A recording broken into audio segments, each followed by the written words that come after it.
first one at HU.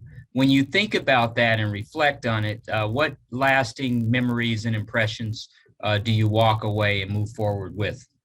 I think just the fact that our kids are really learning how to play 4 quarters of football, and we've been talking about complementary football a lot in our program, where the offense and defense and special teams all complement each other, and have to work all together to have a team win. And we truly did there in the second half. When you look at the tail of the tape and you look at the field position, the average starting field position, and those type of things, our kicking game really took some strides and did a really good job, and put our defense in more favorable field positions, and then which enabled us to be in some pretty favorable field positions on offense, and be able to do some things right there in the end. But I think the big thing is now we're a football team that's learning how to finish. At the end of the day, we're still behind a score going into the fourth quarter. Held them scoreless and scored two, and put 2 scores on the board there in the fourth quarter. So we're playing complete. We're learning how to play complementary football all together. We talk about it all the time, and we're learning how to do it for 4 quarters and finish the game.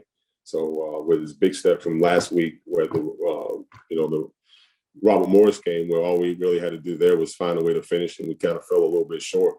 And we got over that hump this week, finding out how to come back from behind, battle for 4 quarters, and find a way to win. Coach, the Meac actually goes 4-2 out of conference last Saturday. Great showing moving forward. You talk about the Beltway, Baltimore and Washington, 2 cities right next to each other that overlap. It should be a memorable night on Friday. Can you just talk a little bit about the Hill and the big game coming up? Yeah, absolutely. Like I just said, you look at it, it's Friday Night Lights.